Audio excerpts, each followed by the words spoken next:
Yes, it's complicated, right? Like most macroeconomic theories, it's complicated, and they're trying to basically simplify it. So modern monetary theory has a lot of right things to say about how the world runs, about what's actually happening in the world. So a common perception is the government taxes us, and it takes that tax money and it spends it. And if it lands up spending more than what it brought in taxes, it goes out and borrows some money to fill in the gap. But that's not how the world actually works. And this is what this is the truth in modern monetary theory, and this is why they get some credibility, because they say something true. The fact is, and this is true of Republicans and Democrats, it doesn't matter. And again, Alexandria Ocasio-Cortez is very good at this, because she says, wait a minute, there's not enough money to pay for healthcare, there's not enough money to save the planet, but you can increase defense spending all you want, and somehow the money just, poof, appears. And she's right? So when Donald Trump came in, he said, I'm going to grow defense spending. Where are you going to get the money from? Doesn't matter, right? I'll print it. So the point is that the way the world really works is, first you spend the money. And you spend as much as you want to spend. That's politics. You spend as much as you want to spend. And then some of that is covered by taxes, but a lot of it is not. You're basically printing the money, and then you're sucking that money out of the economy through taxes. And then the rest, you're borrowing. You're sucking the money in a sense out, or you're creating money through borrowing. But either way, you're spending first. And you're not really worried about where the money's going to come from. That's the world in which we live in. That's the world in which we've lived in really since the 1970s, since we went off of a gold standard. The only thing that politics is about, really, is about the spending. And then we have this mixture of debt and taxes that, when Republicans come in, they lower taxes. Every single Republican administration has done that. And then when Democrats come in, they raise taxes. But the spending doesn't change. Right. We still spend the money. These things are played around. And they argue, modern monetary theory argues, that, look, since the early 1980s, we've spent all this money. In other words, we printed all this money. We've never had a balanced budget except for a short period of time under Clinton. Mm-hmm. And yet there's no inflation out there. In other words, we printed money, we circulated the money, and there's no inflation. So why not do more of that, right? So if that's the case, then why can't I just start printing money and spending government money even more and not worry about inflation and not worry about all of that? So there's a certain appeal to that. And a lot of people on the other side, like the deficit hawks, have been saying, oh my God, deficits are going to destroy the economy. When you have large deficits, interest rates will go up. Well, interest rates are the lowest they've ever been, and we've got $1 trillion deficit, and we've got $22 trillion of debt, and yet interest rates are the lowest they've been, other than a few years ago. In memory, interest rates generally have been very, very low for the last 10 years and maybe even 20 years. So it can be the deficits are raising interest rates, because they don't seem to be.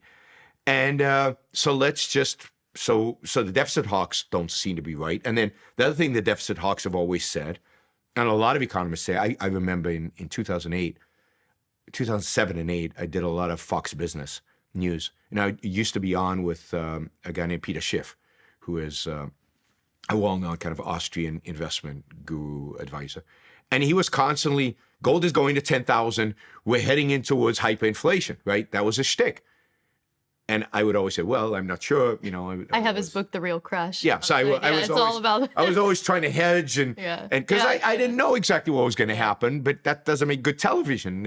On television, they like when you say bold predictions, and I'm like, well, it's not clear because, and the fact is, gold never went to 10,000, and the inflation hasn't appeared. It might still, but it hasn't for 10 years now, 11 years. It hasn't come. And the economy hasn't gone to hell in spite of all the gimmicks and games that the Federal Reserve has done. So it turns out that all these inflation warriors maybe are not, or exaggerating.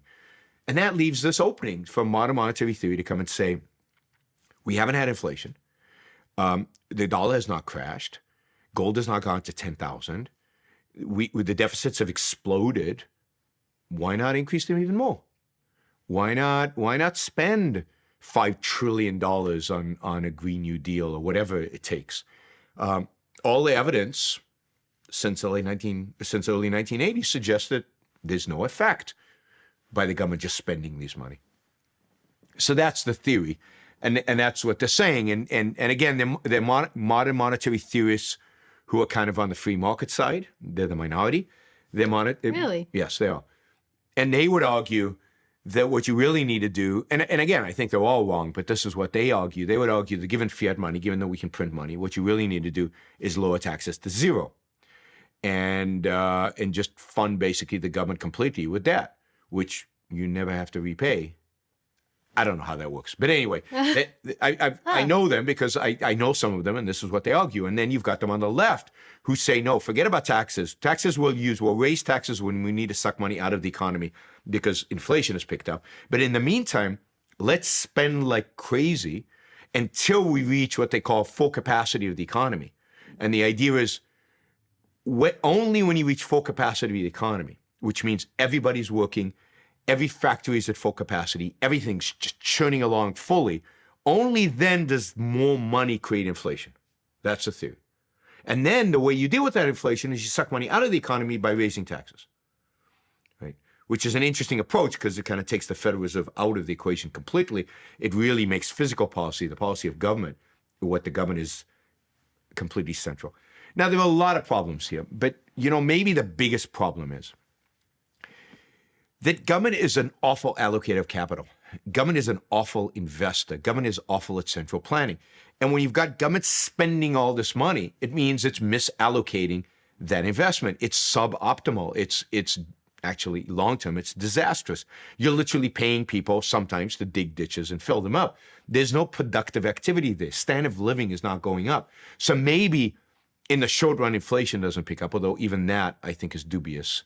And I'll say something about that in a minute. But you're just wasting resources. You're wasting people's time. You're wasting people's energy. Capital is not going to where people have ideas. Capital is not going to entrepreneurs. Capital is not going to what really can increase our economic growth, what really can create sustainable, long-term, productive jobs. It's not going to where there's real economic activity. It's going to where politicians want it to go, which is not optimal, is a nice way of saying it, but which is disastrous for the most part. Financial markets, and you're going to ask me about this, but financial markets are genius at allocating capital to its most productive use. Government is not. If we've learned anything from the 20th century, government allocation of capital is a disaster, and it's awful, and we should stay away from it. So to me, what's the problem of the economy today is not taxes. It's two things. It's government spending and government regulation. It's government trying to manipulate the economy through regulations and through controls, and government trying to spend money as if they know what they're doing and as if they can allocate capital in a sensible way.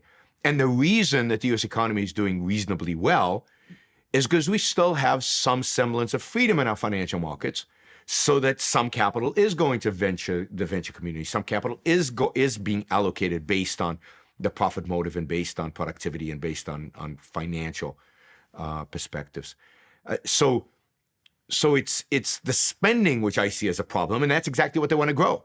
It's exactly what they want to do. I don't worry about taxes as much as I do about the misallocation and the waste of resources that's going on the spending side. But I also think that people don't understand inflation. So in a truly free market, I believe that prices would actually be declining. So we'd have what people call deflation, but not the bad deflation where credit contracts and nobody wants to do business and people are shutting stuff down.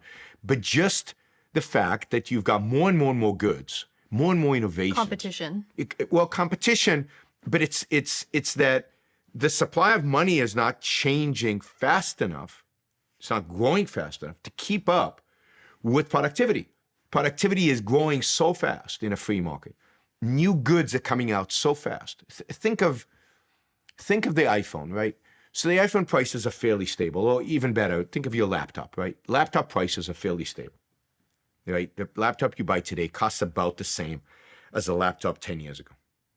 But it's like 100 or 1,000 times better, right?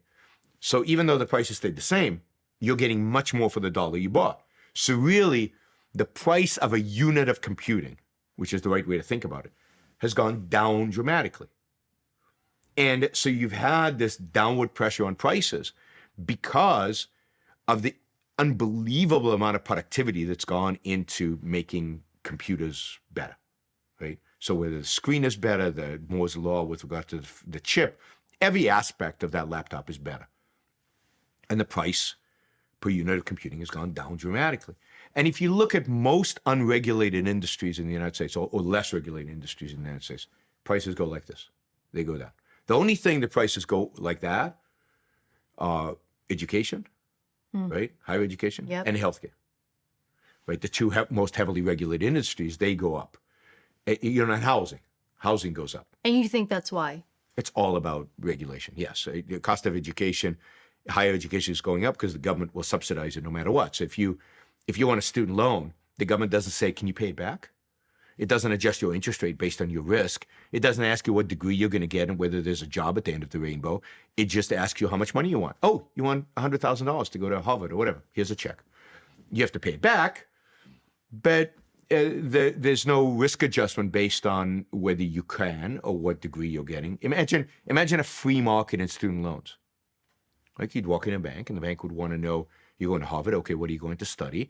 What is the job prospects? How much do graduates of Harvard get, given that they get? Okay, here's the risk profile. If you're going into MIT and getting an engineering degree, you're probably very low risk. So we're going to give you very low interest rates, but you're going to study women's studies at Harvard.